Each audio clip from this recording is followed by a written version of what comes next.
So hey everyone, welcome back to your own channel. तो आज हम कंप्लीट करने वाले हैं अलजेब्रा चैप्टर। अभी आपको ये लग रहा होगा कि अलजेब्रा टॉपिक जो है वो क्लास 6 में भी है और क्लास 7 में है, तो कैसे हम दोनों को कवर करने वाले हैं। तो let me tell you one thing कि in this video I have covered all the topics so that class 6 के बच्चों को भी ये बहुत ईजी होगा to understand, even for the class 7th students, right. So as we know कि algebra जो है वो एक बेस है आपके मैथमेटिक्स का, और अभी ये शुरुआत हुआ है, right. So we need to be very much focus to understand all the terms and conditions, what exactly we use, where we use, how we use, right. तो अगर एक बार अलजेब्रा हमें थोड़ा सा बेसिक समझ में आ गया तो I am damn sure that आपको अलजेब्रा बहुत ही अच्छा लगने वाला है, right. So without a further delay let's start today's video.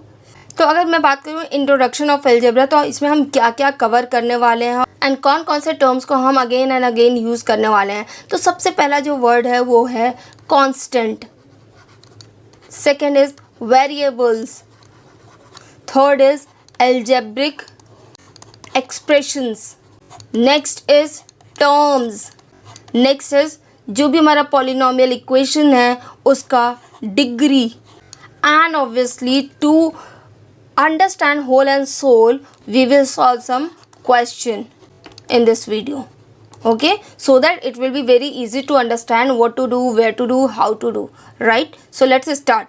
First word is variables, second word is constant. So it is very prominent. What is variable? Variable that can vary, that can vary by the time, that can vary by the situation, that can vary by the place, right. मतलब इसका एक fixed कोई भी value नहीं होगा। एक जगह होगा तो उसका कोई वैल्यू होगा, दूसरी जगह वो मूव करेगा तो उसका कोई वैल्यू होगा, राइट। तो variable always keep on varying. Varying मतलब क्या होता है? Variable comes from vary. Vary का मतलब क्या होता है? वेरी का मतलब होता है बदलते रहना, कीप ऑन चेंजिंग, राइट। तो अगर आप इसका एग्जाम्पल देखोगे तो हम जब भी अलजेब्रा में ये सारे टर्म्स यूज़ करने वाले हैं तो वेरिएबल्स के लिए मोस्ट प्रोबेबली जितने भी हमारे पास अल्फ़ाबेट्स हैं वो सब हम यूज़ कर सकते हैं। A B C D A to Z, everything we can use as a variable. Most probably हम सबसे ज़्यादा जो वेरिएबल यूज़ करते हैं वो है हमारा x, ओके। हम हमेशा ज़्यादातर जो यूज़ करते हैं, जिसके साथ हम बहुत ज़्यादा कंफर्टेबल हैं, वो है वेरिएबल x। अदरवाइज आप कुछ भी यहाँ पे यूज़ कर सकते हैं, completely up to you, right. दूसरा है कांस्टेंट। कांस्टेंट जैसा कि आपको नाम से ही पता चल रहा है, fixed, okay.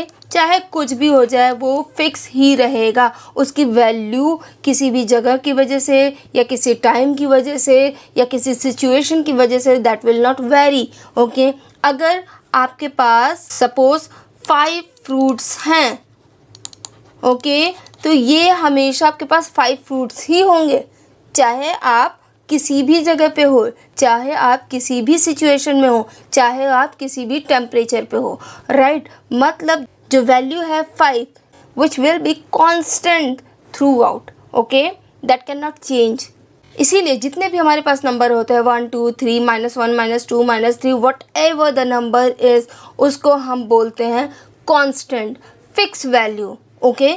So I hope यहाँ पे आपको दिख भी रहा है कि 5 है, 10 -3 हाफ, ये सारा आपको क्या दिख रहा है? ये सारे के सारे आपके क्या हैं?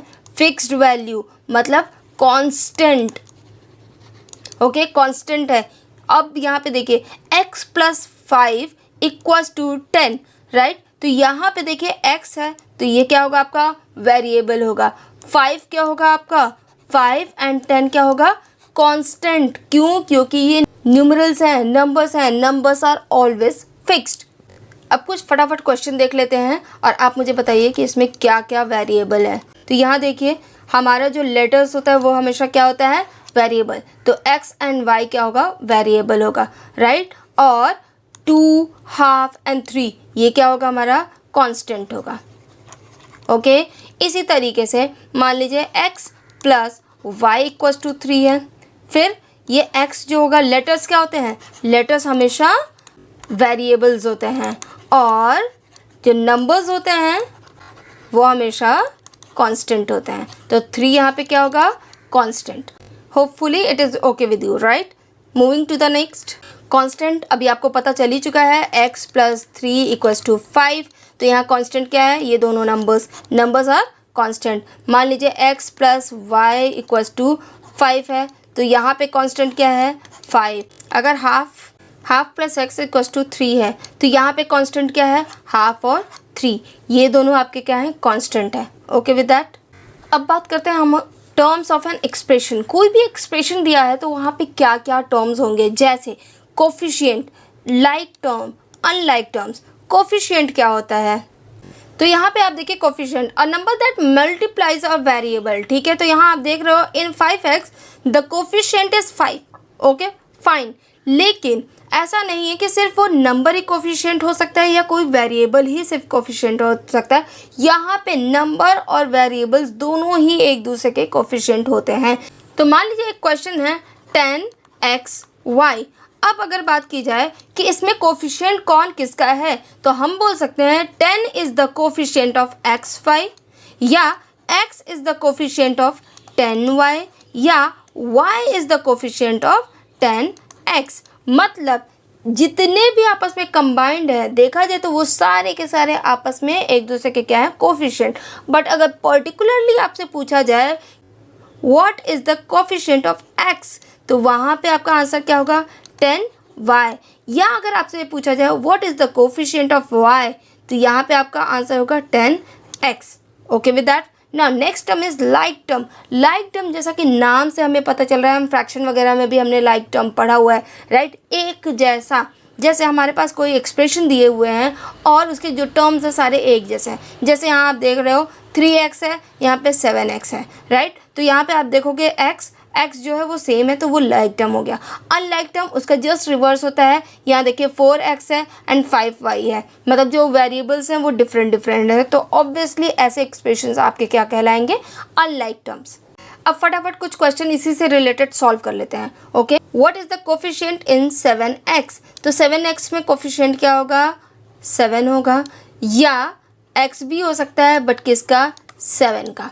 ओके, यहाँ देखिए identify the like terms. 4x है, 5y है, 3x है और 2y है। तो ये देखिए 4x और 3x ये एक दूसरे के लाइक टर्म्स हैं, और यहीं पे आप देखिए 5y और 2y ये एक दूसरे के लाइक टर्म्स हैं। लाइक टर्म्स क्यों, देखिए यहाँ y है, यहाँ y है, यहाँ x है, यहाँ x है। Okay with that.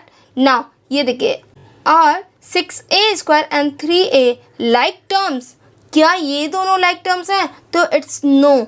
Y, because यहाँ पे जो अभी हम बात भी करेंगे डिग्री ऑफ पॉलिनोमियल एक्सप्रेशन की, तो यहाँ देखिए यहाँ पे सिर्फ एक a है, a⁻1 है, यहाँ पे क्या है, a² है, या अगर a³ भी मिल गया या a⁴ मिल गया, तो ये सारे के सारे जो हैं वेरिएबल्स वो डिफरेंट वेरिएबल्स हैं। Okay with that. तो ऐसे कभी भी हम वेरिएबल्स को लाइक टर्म नहीं बोलेंगे until unless they are having the same degree of polynomials। Okay, अभी हम इसके बारे में बात और करेंगे। Now what is the coefficient of minus 9y², right. तो कोफिशिएंट अगर हमें y² का निकालना है तो obviously it is -9। Okay, identify the unlike terms. Unlike terms किस में से देखना है, इसमें से। तो ये देखिए 2p, 3q, 4p and 5r। तो ये देखिए 2p और 4p इन दोनों को हम क्या करेंगे, कैंसिल आउट कर देंगे, क्योंकि ये दोनों क्या हैं, लाइक टर्म्स हैं। ठीक है, अब ये बचा 3q और 5r, तो ये दोनों क्या हैं, डिफरेंट वेरिएबल्स हैं और ये हमारे अनलाइक टर्म्स हैं। अब देखिए 5m³ and -2m³ are like terms. अब ये देखिए m³ और m³ दोनों सेम हैं।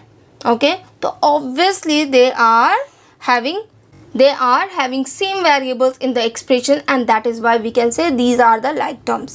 okay, hopefully you are getting it right। थोड़ा सा समराइज कर देती हूँ। a और a लाइक टर्म्स है, a² और a² लाइक टर्म है, a³ और a³ लाइक टर्म है, a⁴ और a⁴ लाइक टर्म्स है।